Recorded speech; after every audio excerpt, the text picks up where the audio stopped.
So, after the Polish introduction, now I can say hello to Steve. Hi, Steve. How are you doing? Hi, Damian. Thank you for the invitation, and hi to the people of Poland. Oh yes, yeah. It's a great opportunity for Polish community, not only for Polish Adventists but also for Polish evangelicals to know some amazing facts. Yes. I just relate to amazing facts of Dutch bachelor now. The true amazing. But those facts are really amazing and true, and well documented in your books, because we want to talk about, especially of your new upcoming book. But of course, I will also ask you about your other book, Ellen G. White, Psychobiography. So, if we are can just start the interview, I will ask you the first question. What is your personal story with Seventh-day Adventism in few words? Yeah, I'll try to do it in a nutshell. I grew up in a Seventh-day Adventist home. My mom was more Adventist than my dad. My dad kind of came from a backslidden Adventist background. And, my mom told him, if you're going to marry me, you have to get baptized. And so he liked to joke that he had a shotgun baptism the day before the wedding. But he wasn't a strong Adventist, especially when I was young. And he loved sports. He had been planning on becoming a professional athlete, but having a baby kind of cramped his style. So he was working as a physical therapist. But, he put me in public school instead of Adventist schools. I love sports too, so I was very close to my dad as a little kid. And my mom was pushing for all three of us boys. I was the oldest, but there were two after me fairly close. And she wanted us all in Adventist schools because she came from the more conservative Adventist home. And that did not make me happy when I got transferred to Adventist schools in junior high, because they had no sports program at all. And I had been doing very well in the sports programs in public schools. So I kind of went into a period of rebellion where I was quite upset about what was going on. And this continued on till the age of 16, when I had a very powerful encounter with God that told me that God was very real and that he loved me in spite of how screwed up I was. And I realized that was a very different God than what I had been taught about in Adventism. So, I went to boarding school the next year, and that was Real Unto Academy. It was like super conservative, very perfectionistic teachers. And I realized, this religion's pretty messed up. I want to go into the ministry to try to help it change in a positive way, so young people will be more attracted to it. And so that was my reason for going into the ministry. And Adventism was great to me. The Lord opened up all kinds of doors. I was called to La Sierra University to be the chaplain and campus pastor there when I was just in my 20s, one of the youngest, and was there for 20 years. Great opportunities, traveled all over the world. I wrote my book, Adventism for a New Generation, which did very, very well. It was used as a textbook in many Adventist colleges and universities. So generally speaking, I love my time in Adventism. Although from the beginning, I recognized that it had major problems. And I started attending John Wimber's Vineyard in 1985. And I was really ready to leave Adventism at that point. And John encouraged me to stay because I had a very influential position. And I prayed about it, and God convicted me to say, stay in Adventism till they get rid of you. So okay, I see. I stayed in, trying to help the church change as long as I could. And my book was a very Christ-centered, spirit-led call to Adventism. And it did influence a lot of people, but the system itself resisted. even though I had a lot of big names in the church endorse the book, the system, the hardcore Adventist conservatism, resisted it and opposed it, and opposed me ultimately. And by 2010, I'd had enough, and we had a conference president that lied to our Celebration Center congregation directly, and several people said, "We're leaving.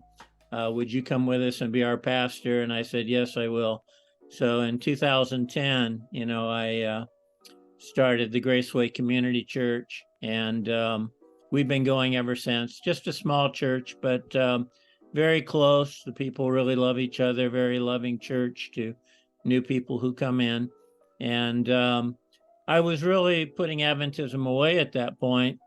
I went to work for UCLA as a psychologist. I became a licensed psychologist in 1992, which I'm very thankful for, because it gave me options outside of Adventism.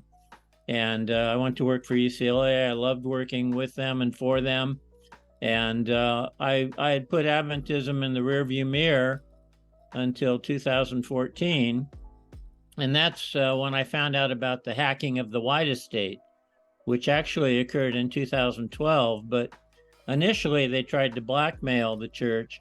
But when that didn't work, they started leaking things online. And in 2014, the White Estate realized, hey, all this stuff's going to leak out that we've kept secret. We might as well just put it online ourselves. And we'll say that we're doing it in honor of Ellen White's 100th anniversary of her death in 2015. So, they lied about that. They tried to cover up what was really happening. But I saw all the stuff they'd withheld from me as a researcher, and I was very unhappy about that. Ellen White being addicted to alcohol, her hating children, a lot of things that came out through the hacking that I hadn't seen in my previous research. So I decided I better write another book.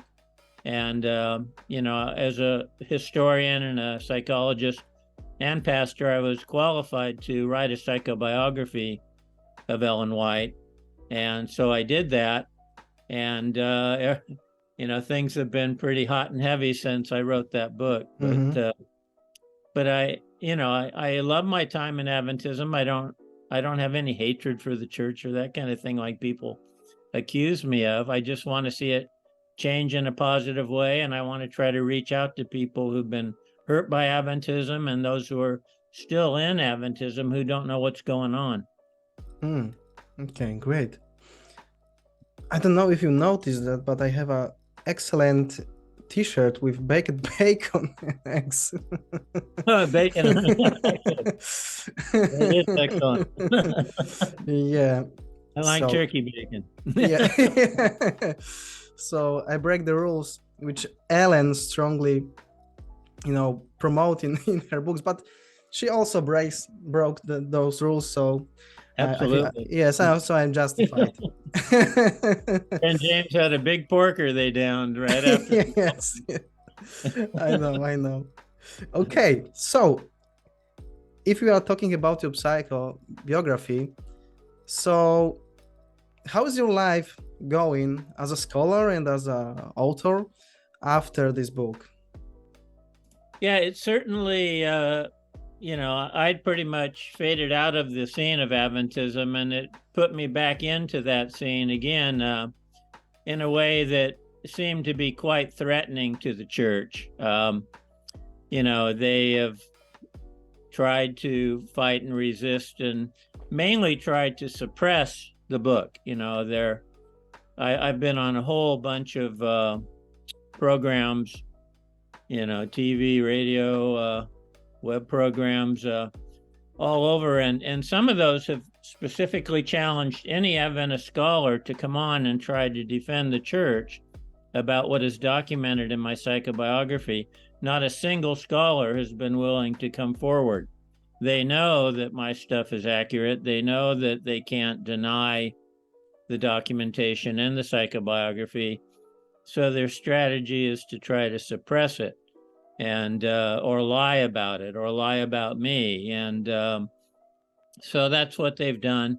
I have responded to a couple of the book reviews they've written. Jonathan Butler wrote a book review in Spectrum, and Butler's a friend of mine, but he was pretty hostile in the review because he's writing a book on Ellen White, which if my book, is seen to be the truth, it will kind of make his book meaningless. So, basically, I wrote a response point for point to his review, and Spectrum refused to publish it, even on their website. They claimed, we don't have enough room, but they wouldn't even publish it on their website. So, and this was with two different editors. So even Butler was quite surprised by that. Spectrum is no longer the open journal that it used to be in Adventism. It's kissing up to the establishment now, and it has a bunch of people on its board that are, establishment Adventists. So they're kind of controlling the agenda. Adventist Today initially did an hour-long interview with me about the book, and they published it on their website, and it was drawing a lot of attention. And then Alden Thompson attacked it, and some of the old establishment types really started going crazy, and the board chair got pushed out. He had only been there for like 6 months, and they brought him in to bring in more young people to the readership, but they pushed him out. The CEO left. So AT really also had egg on their face. I was on their board for many, many years when I was in the Adventist Church, and they also censored my stuff way back in those days when President Garrity, they were meeting on the La Sierra campus, and when they had the core program come in there, I wrote several articles that the magazine asked me to write.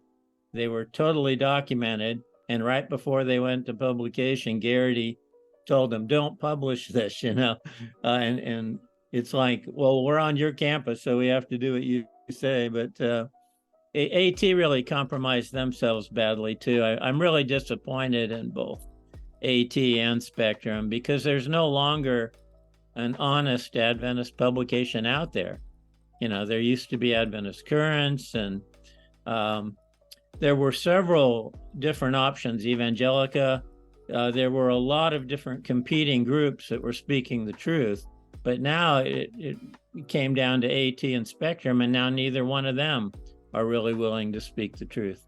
So the Adventist establishment is certainly trying to resist me in every way they possibly can, and they failed to refute the evidence in my book, which overwhelmingly shows that Ellen White was grossly dishonest in many, many different ways, not just the plagiarism, which got documented by Walter Ray in his book, but even Fred Veltman, who was one of my teachers at PUC, he documented the plagiarism, and he summed it up by saying that Ellen White's writings are derivative. They're not original. Even when she's not directly copying, she's taking her stuff and paraphrasing it from other authors. So I was really surprised they hired Veltman to do that, because he's a straight shooter. And I know they weren't happy with his conclusions. That's why they didn't publish them to the church or make them available to the church. They did a short summary in Ministry magazine and tried to bury the thing.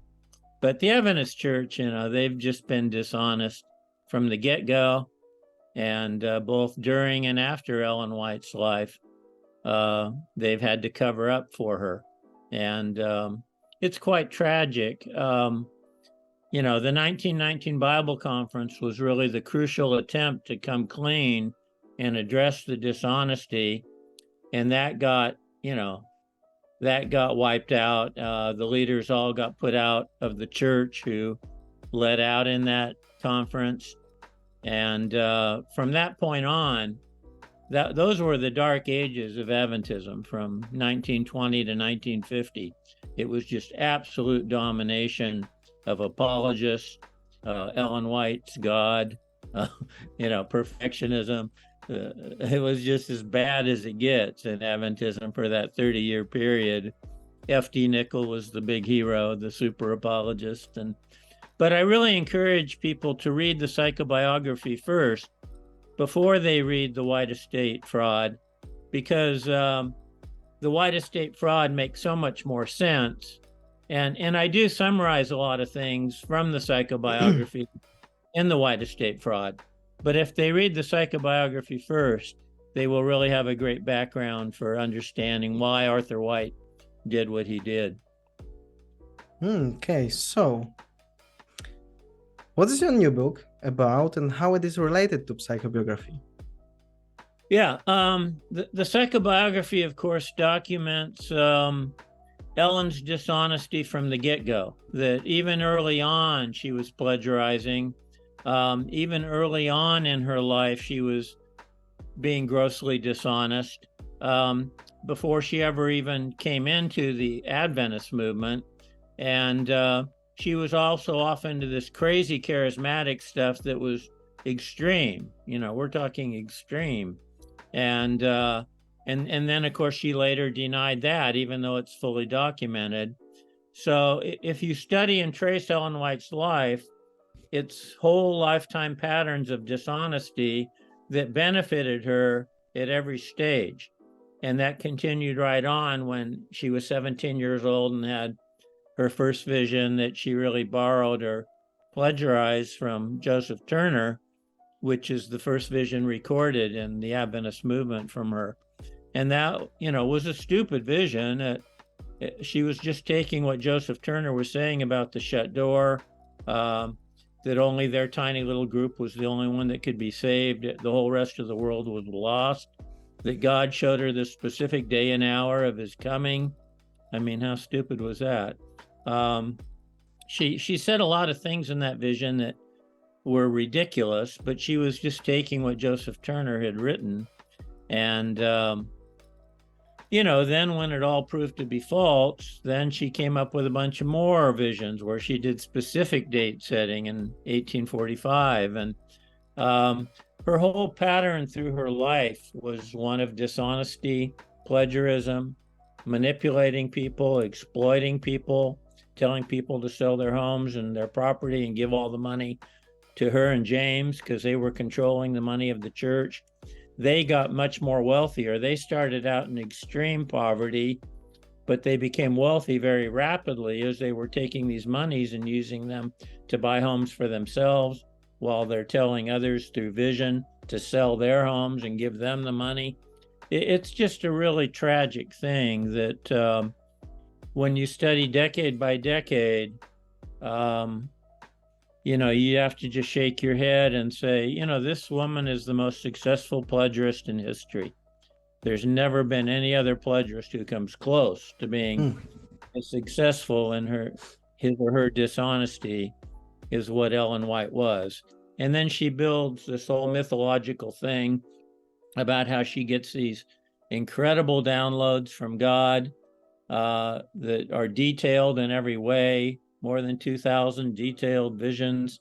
So she comes to the point where whatever she wants to say, she attributes it to God, claims she saw it in vision, whether it's falsely accusing people or, you know, it's just a very tragic life when you really study it carefully and come to realize what this woman got away with and how the church has covered for her even after her death. And so it's not really surprising in that light that her grandson her son and her grandson who ran the White Estate were also dishonest. Willie was proven to be dishonest in a number of ways, but nothing compared to Arthur. Arthur took over for him in 1937, and he ran the White Estate all the way to 1978. Even though he had no theological training, no historical training, he was an accountant who got put in the White Estate for reasons of pure nepotism. And he always tried to claim that he was this objective scholar when it was the exact opposite. And what this latest book does is it shows that during these years, while he was in the White Estate, he secretly met with Carrie Johnson for more than 20 years and basically ghost wrote the book I Was Canright's Secretary, knowing 100% that it was false, that Carrie Johnson never even met Canright. They fabricated this entire book, made up all kinds of lies about Canright. And then Carrie Johnson was sent out on the camp meeting circuit to tell even worse lies that they were afraid to put in the book. Initially, they were planning on putting all the lies in the book, but a man named Dowdy got in their way. Norman Dowdy, he wrote a true book about Canright and DM Canright on, his life.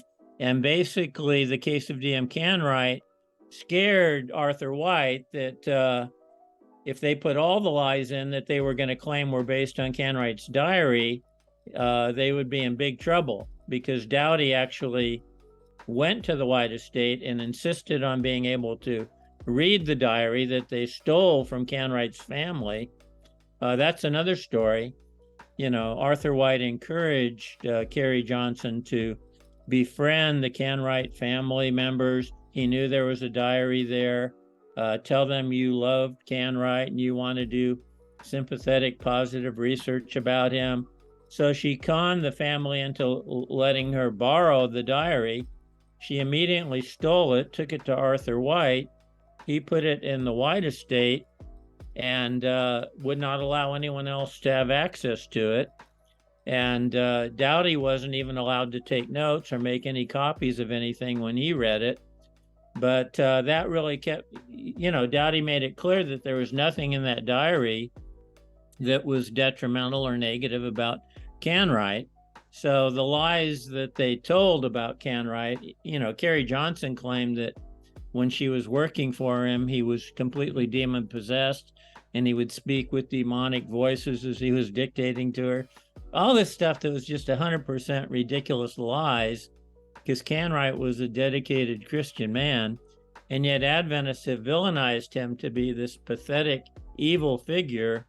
So this book shows the true Canright. It shows the true Arthur White, that he was 100% deceptive, a liar, and that we can't rely on his 6-volume biography of his grandmother at all, because he's 100% untrustworthy and willing to completely compromise the truth for expedient gain.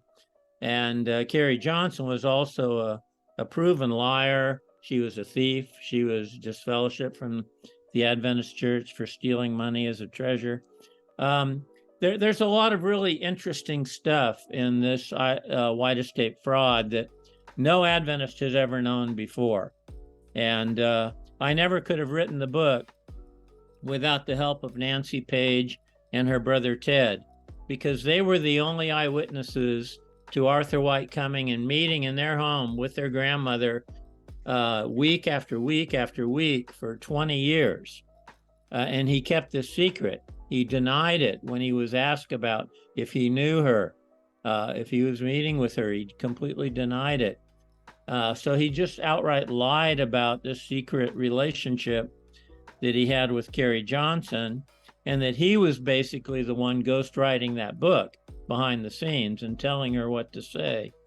And so Norman Dowdy, his book was extremely helpful to me, and so were Nancy Page and her brother Ted. Without those 3 people, I would have never written this book. But with those 3 people, the book is, and the extra research I did beyond them, the book is completely damning of Arthur White. No one can take him seriously anymore after reading this book. And I'll be interested to see how the Adventist Church relates to the evidence when it comes out. Yeah. For those who don't know, we are talking about the White Estate Fraud, Seventh-day Adventism Scandalous Untold Story by Steve Daly and with the help of Nancy Page. Nancy, she is a granddaughter of Carrie Johnson, Yes. right? Yes, Okay. and she and her brother lived with her grandma, so they saw Arthur White come to the home and meet with her repeatedly. Okay. Did they listen to those, conversation between Carrie and Arthur or not? I mean, to some degree they did, but Mm-hmm. generally speaking, they, Arthur and Carrie were off in another room. Nancy does talk about as she got older, especially things she overheard about Arthur telling her, fix this, do this, write this. He was clearly directing her and telling her what to do. And they both commented that Arthur was always sweating like mad when he was in the home. Probably very worried that someone would see that he was there, someone would document what he was doing. But, he was clearly nervous and uncomfortable, even meeting with her in her own home. So for good reason, because what he was doing was so unethical. It was so dishonest. It was character assassination at the worst possible level, where you steal a person's diary, lie about it, and then try to destroy their reputation. That's just, ridiculous stuff, especially for a professed Christian, quote, scholar to be doing. Right. So maybe organize some informations. Who was Dudley Canright, and why, this person is so threatening to SDA Church, and why Arthur and Carrie Johnson secretly, want to did their character assassination? Yeah, that's a very good question. Arthur White knew Canright was by far the most influential critic against his grandmother, even when he was helping Carrie write this book. Right up until the 1970s, the most effective critic against Ellen White by far was Dudley Canright. He was recruited by James and Ellen as a young man. They brought him into their own home. They nurtured him. They saw that he had tremendous academic potential. And, they were very good at spotting young men who were very smart and very gifted and bringing them. They did the same thing with Kellogg. But that was the two-edged sword. They were able to have a great influence on Canright, but he was also able to see what was going on in their own home.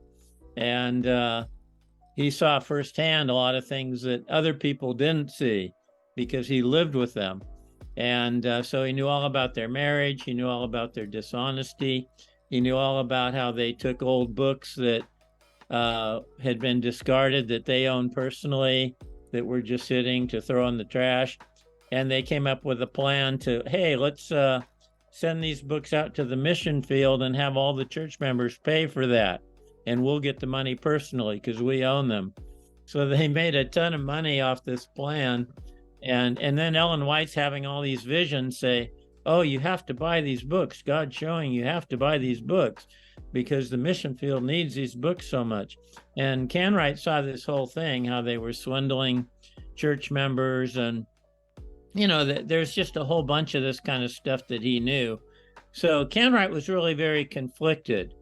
He owed a lot to the Whites. They had recruited him. They had given him opportunities. One reason he rose so quickly in the Adventist ministry was because of the Whites' influence.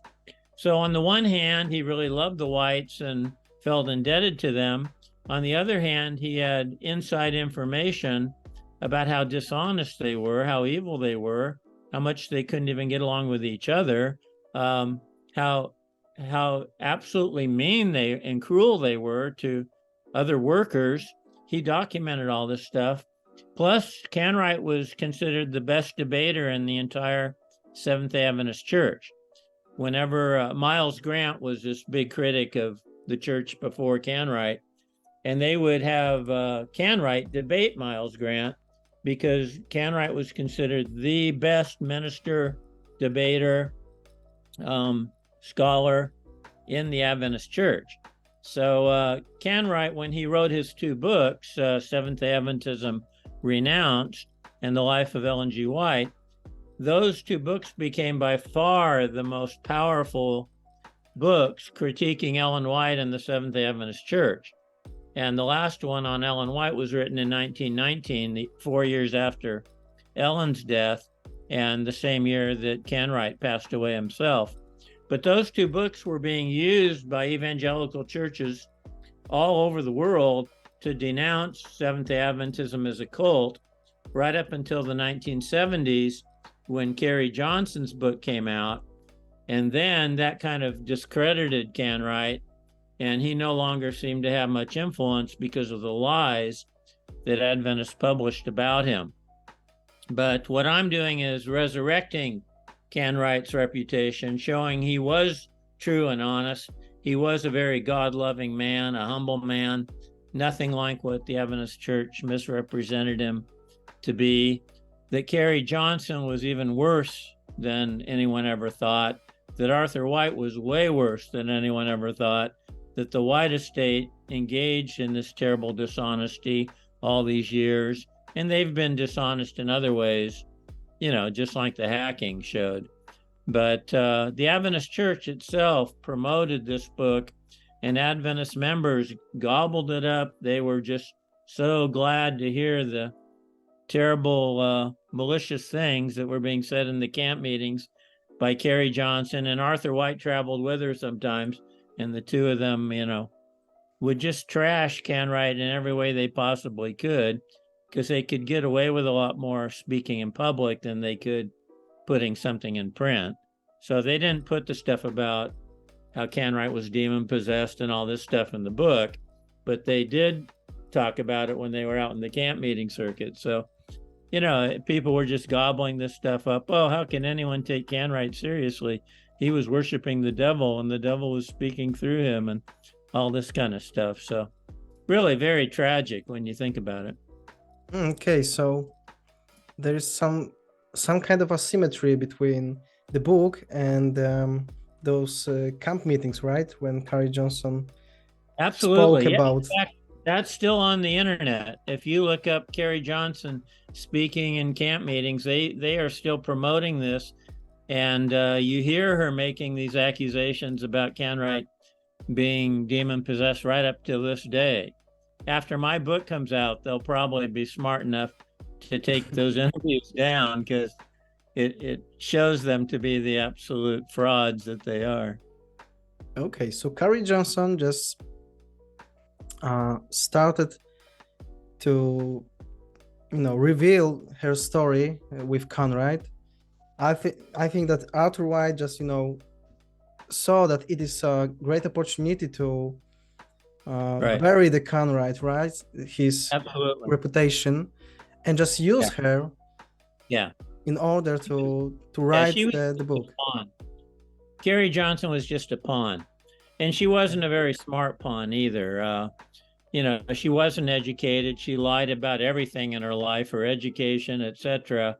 Nancy talks about how her handwritten manuscripts of her book were absolutely worthless. There's no possible way she was a trained secretary, but she claimed to have this training as a secretary, which Nancy says is totally false. And there's no evidence to support anything that she puts in her book. And the funny thing was, she didn't even start coming up with any of these stories till 1950. This is 31 years after Canright's dead. And she never told anyone. No one in the family had ever heard it. This is a woman who's a complete sociopath. So if she had actually known Canright and worked for him, she would have been bragging about it. And she claimed she was sworn to secrecy by Canright. So she waited 31 years after his death. I don't know why you'd wait more than 1 year after his death, But the reason she waited 31 years is because everyone she talks about in the book is dead. The person that supposedly took her into the secretarial school. Everything you can check on is all can't be verified, because she's all attributing it to dead people, and that's why she waited so long. Plus, she was a total opportunist. And once I think she met Arthur White, she thought, hey, she had lived in Battle Creek for a very short time, and she'd heard rumors about Canright. So she came up with the bright idea, hey, why don't I take these rumors? Why don't I claim I was his secretary and see if Arthur White buys it? And of course, Arthur White did initially jump at the opportunity. this was a dream come true for him if he actually had Canright's secretary to spill the beans against Canright. So he was thrilled to death. But then when he starts meeting with her, anyone with a brain would ask, why would it take 21 years to write a short little book? That's ridiculous. The reason it took 21 years was because as Arthur White was meeting with Carrie Johnson, trying to see if she was at all legit, he came to realize she's not at all legit. She's a liar. None of her stuff can be shown to be true in any way, shape, or form. So then he starts encouraging her to meet with Canright's family, to befriend them, to get a hold of his diary. He realizes, hey, we got to get some information here that we can actually build your false story on. And the reason we know that that Arthur White knew she was a fraud was because she claimed that when she worked for Canright, he had a peg leg. And she got this from some false information. It was a false rumor that had been spread about Canright that actually applied to one of his relatives, that he'd lost his leg in his father's hayfield. And so Carrie bought this. So she's going around telling Canright's own family that, yeah, I saw his peg leg. I knew he lost his leg in his father's hayfield. The whole family knew that was a complete lie. So at that point, they knew she was a fraud. And then Dowdy told them, no, she's actually coming from Seventh-day Adventist. So then they asked for the diary back, and that's when she'd already given it to Arthur White. So they went to the White estate and said, this is our property. And Arthur said, no. Dowdy wrote him all these letters. He said, no, it belongs to Carrie Johnson. I can't give it back to you. We're just keeping it safe for her. And then Carrie Johnson said, no, it belongs to the White estate. I can't do anything about it anymore. So Arthur and Carrie made up this plan where they would both lie and claim that the other owned the diary so no one could get it back. And it's still in the White estate to this day. That's the kind of gross dishonesty that the church has practiced. And so Carrie Johnson was really a joke. I mean, she couldn't have written any book about anything. But Arthur saw the opportunity to manipulate her, to use her as a puppet, to use her as his pawn. So that's what I say, he ghost wrote the book. And it took 20 years because he had to cover for all her dishonesty, lies. They didn't put the stuff about the peg leg in the book because Arthur found out, oh, that wasn't true. She never even met Canright. If she had met him, she would have known he didn't have a peg leg. So she never even met Canright, much less worked for him. So she was just a complete liar, period, a pathological liar. And then, Arthur White didn't want to lose his opportunity. So he still keeps writing the book, leaving out stuff that he knows are provable lies. And he just uses Carrie Johnson, but it takes him forever because there's so much cover up. There's so much research that has to be done about what she's lying about and what she isn't. And she was lying about just about everything. So most of the stuff in the book is just Arthur White putting in filler and then throwing in false rumors that Carrie made up about Canright. But it's really sad, it's really pitiful that the Adventist Church bought this hook, line, and sinker. If either the Canright family or Dowdy had the money to hire a good attorney, the Adventist Church could have been brought to their knees because this was such a ridiculous case of defamation. It was such a provable case of fraud that they would have been sued for a ridiculous amount of money. With the Canright family, have they contacted you? I've done some research on the Canright family. I've been wanting to find some living members of the Canright family that would at least read my book and give their feedback. Here's what I found, that there was only one Canright that kind of had children and stuff, and there were 3 kids that are all very, very successful. They have nothing to do with Adventism. I think what's happened is these people have become extremely successful in their own worlds, and they don't give a rip about Adventism.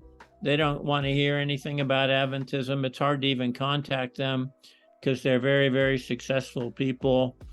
So, I think the bottom line is they've put all that behind them, and they don't give a rip about Adventism because they have gotten the best revenge, success. They've lived very successful lives. They're very well-known people in their own right. And I have emailed them and stuff, but I haven't gotten any response. But I have been able to find out that these people are very successful. They're very hard to contact because they are so successful. And my guess is they're not responding either because they're not getting this stuff, or they just plain don't care about Adventism anymore. And why should they? They're very successful in their own lives, their own world. And they know their grandfather was successful in the sense that he had a whole main street of town named after him. And the Adventists claim Ellen White's vision was that Canright would die in obscurity, just another false vision by Ellen White, because Canright's he's probably the most famous Adventist minister who's ever lived in history, because of all the languages his books have been translated into. And I mean, he's a very famous person outside Adventism as well as inside Adventism, but he's kind of seen as a Benedict Arnold inside Adventism because of all the lies. But my book is setting out to reverse those lies and show who the real liars were. Okay. I'm asking about Connery's family because I remember that on the SDA Q&A, Peter Dixon's program, you admitted that you talked about some of the descendants of William Gage, right? William Gage, yes, absolutely. He got grossly mistreated. He was the mayor of Battle Creek. Yeah, some of the descendants, right? Of William Gage. Yes. Contacted, right?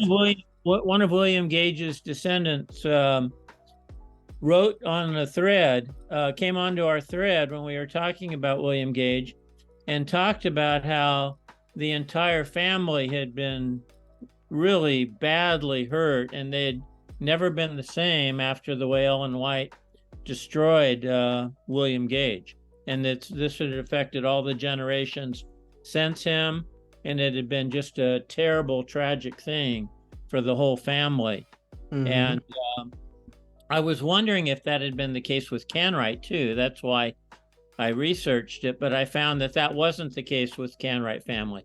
They went on, became very successful. They didn't let the Canright situation hamper them, and they just put Adventism in the rearview mirror and forgot about it, basically. Yeah, and she destroyed William Gage because of his involvement in political issues, right? Yes. William Gage was a devout follower of Ellen White and was very loyal to her. He was also in the temperance movement in Battle Creek, which Ellen White was very active in. Ellen White had written all these testimonies saying it's a sin to vote. It's a sin to be involved in politics in any way. So William Gage was aware of those things, and he didn't want to be involved in politics. But he was very influential in Battle Creek, and the temperance cause really wanted him to run for mayor.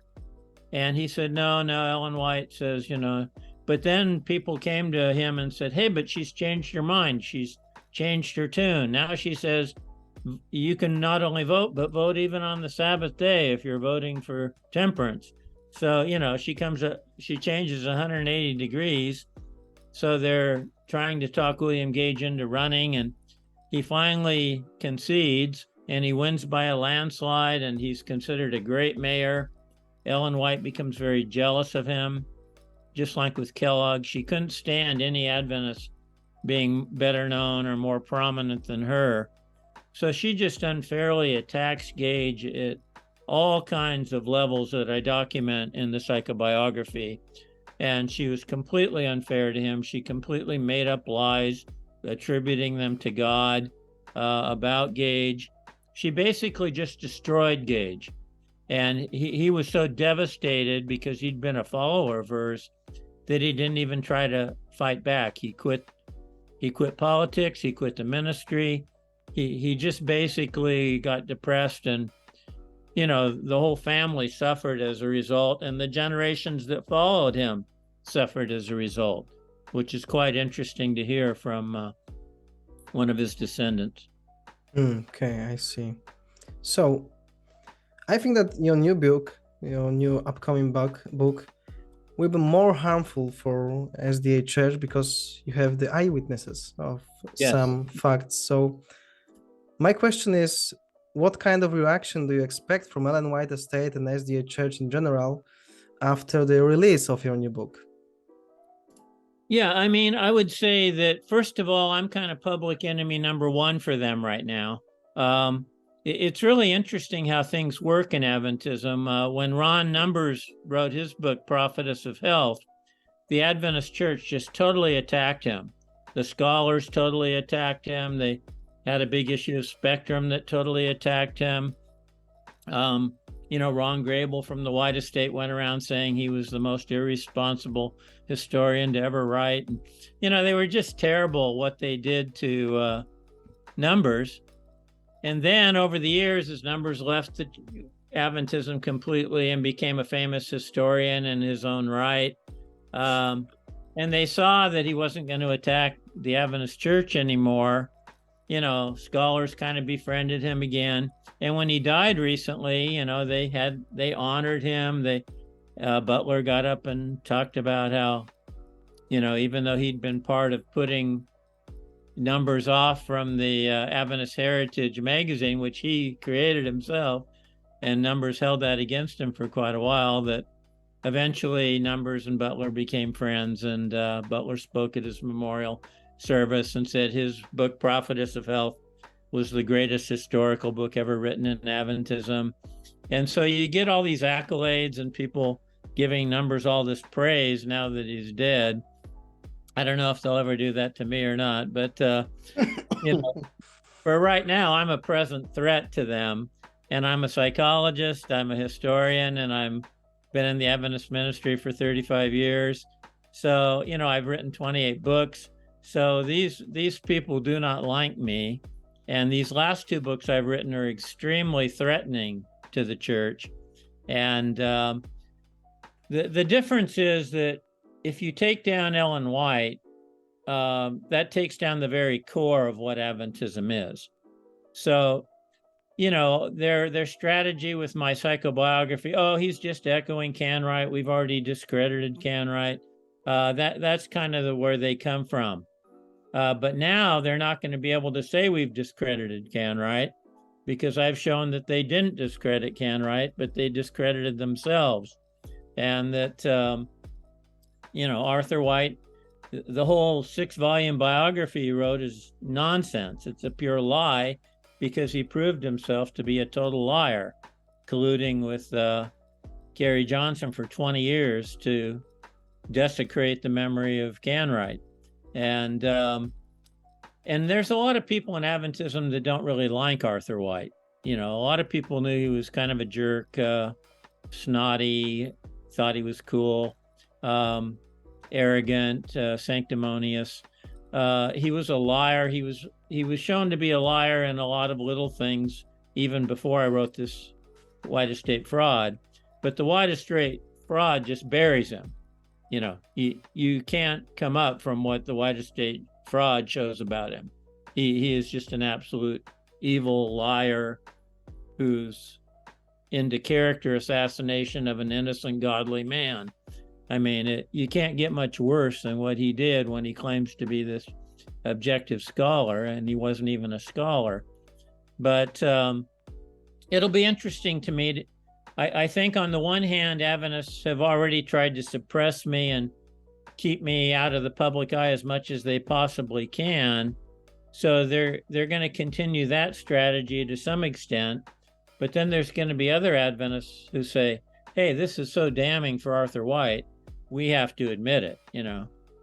We have to bury Arthur White, and we need to take away his honorary doctorate from Andrews and all these accolades and awards the church gave him. Those should all be taken away because the man was an absolute fraud. And then it becomes so much easier to recognize, yes, he was a fraud, just like his grandmother.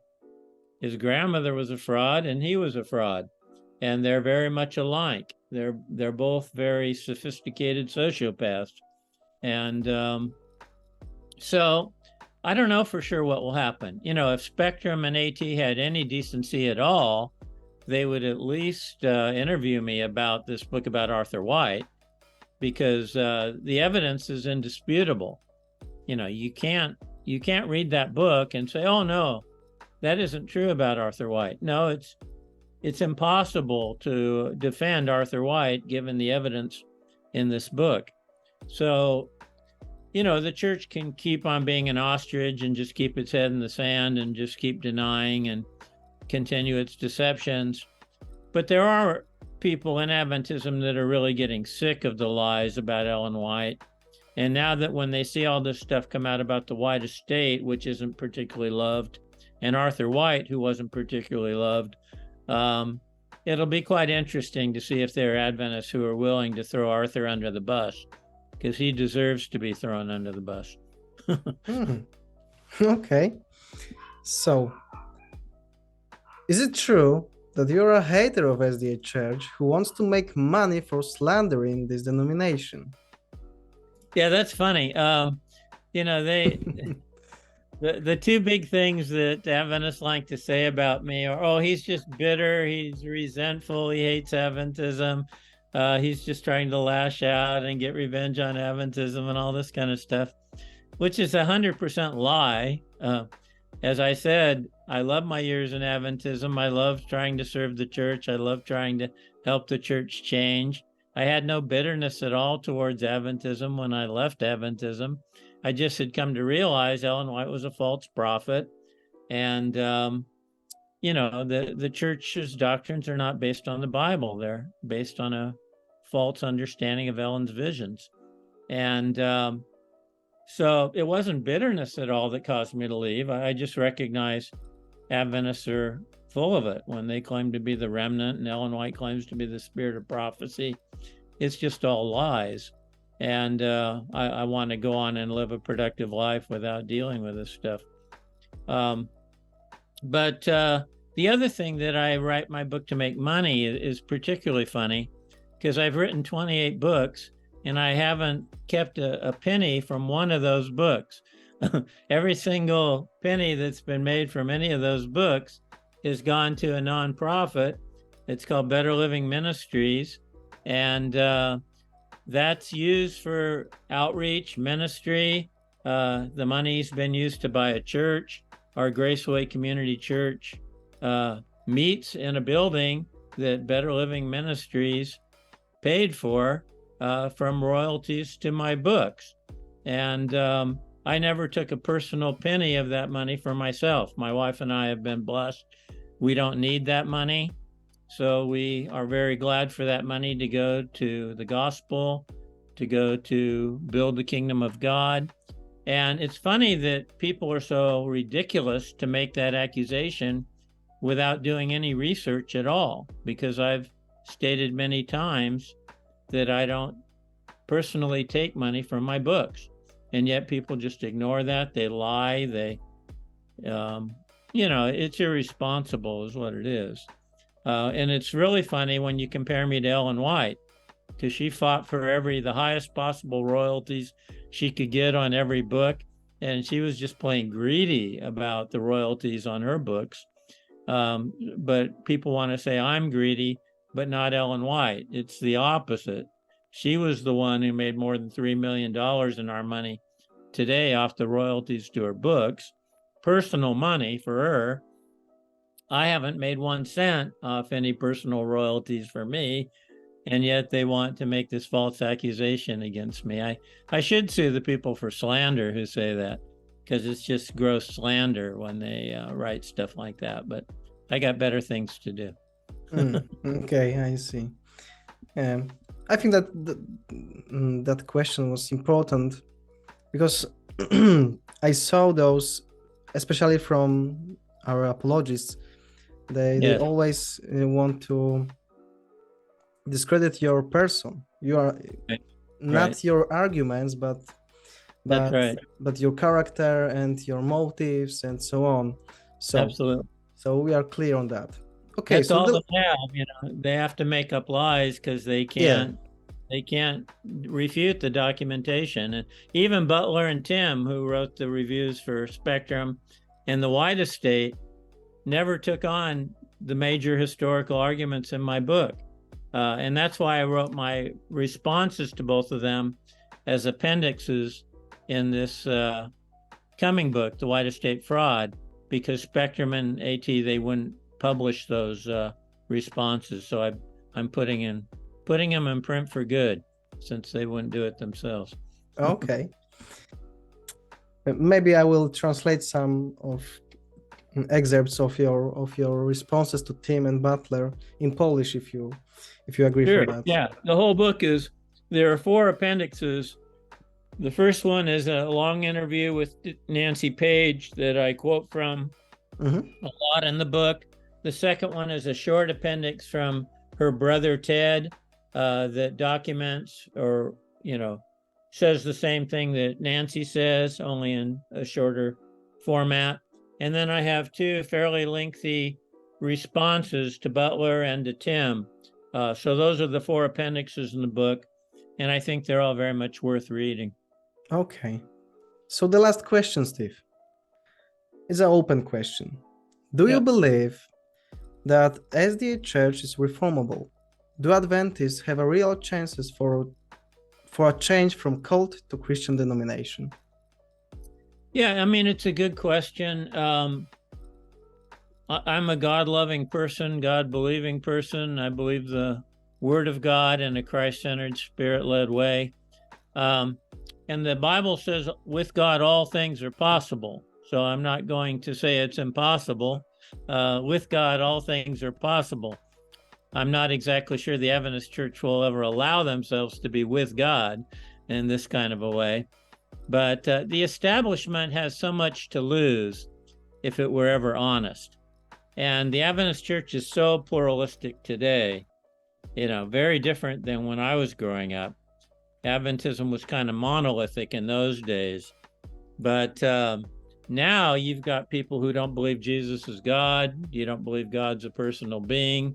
There's a lot of people in Adventist academia that are just complete liberals to the extreme. They believe monotheism is evil. I saw all this stuff come onto our campus when they brought the core program in the late 90s. And it was unbelievable to me that an Adventist campus would be requiring freshman students to believe and read this stuff. And that's what they were teaching. So, and none of them got kicked out of the church. None of them got disciplined. None of them lost their positions. They did get rid of some of the administrators when the board finally came in and got rid of the core program. But my point is, you got these ridiculous conservative Adventists, that follow amazing facts on the one hand. Then you've got these ridiculous liberals who don't even believe in God, and they're all in the same bailiwick. And I think the establishment just says, hey, we don't care what people believe as long as they're paying us tithe, We just want to get that tithe money, because the Adventist Church is in big trouble these days. They're having mass exodus of young people. The tithing is dropping way off. So anyone who pays tithe, we'll keep them in. I don't care what they believe. They can believe Satan is God. Ellen White wrote about his satanic majesty many times. So you can believe Satan is God as long as you pay his tithe. That's kind of where Adventism is coming from nowadays.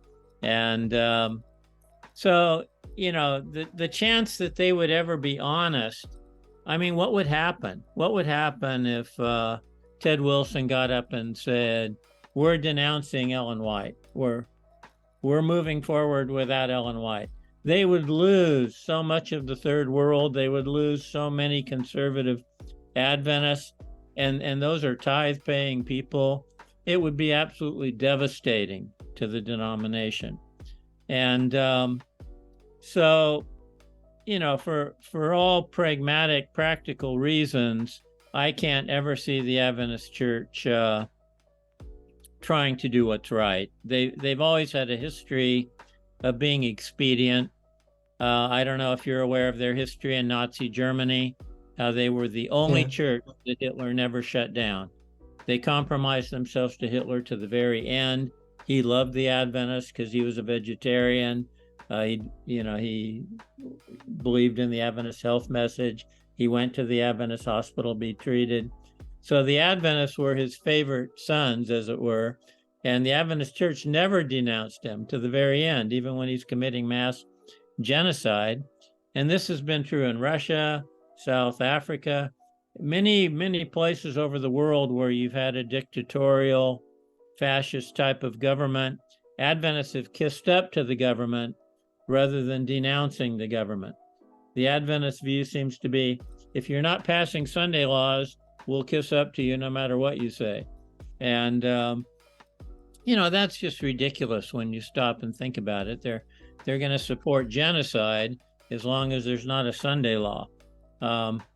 So I see Adventists as being extremely expedient, extremely immoral in terms of how they function, extremely dishonest in terms of how the system functions. There are a lot of good people, a lot of God-loving people. We were just talking on the thread, the last day about there's God-loving people in the Adventist Church, certainly. And one person said, well, a bad well can't produce good water. Or like Jesus said, a bad root can't produce good fruit. And that's true. And I totally agree with that Adventism is a bad well. It is a bad root. But God overcomes evil with good. So there are individuals in these, even Mormonism, Jehovah's Witness, Adventist systems, that are God-loving people, and in spite of the cultic status of the group they happen to be part of,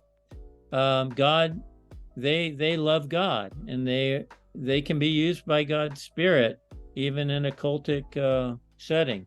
So I certainly believe there's a lot of great, honest Adventist people out there. I just believe that the system is really dishonest, and that it has an extreme dislikelihood of ever becoming honest. That's how I see it. Okay. So I believe that we have a beautiful conclusion of this interview. I hope that it was a good time for you. Yes, enjoyed it very much.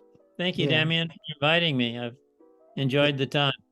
I'm much more thankful to you for your time and for this opportunity to get informed Polish Adventists and Polish believers and unbelievers about those facts about Arthur White, Carrie Johnson, and this whole story about the fraud of making a book which only, was aiming to assassinate of character of Canright, of his reputation, right? Really sad, yes. So thank you, Steve, for this interview. For this thing. Okay. Right. Just encourage the people to go to my website, authorstevedaily.com. It's authorstevedaily.com, and that gives them a lot more information as they look at the different headings and stuff on the website. Okay, I will add the link below the film on the YouTube, so don't worry. So thanks, Damian. Appreciate it. Thank you very much. All right. God bless you. You're doing good work.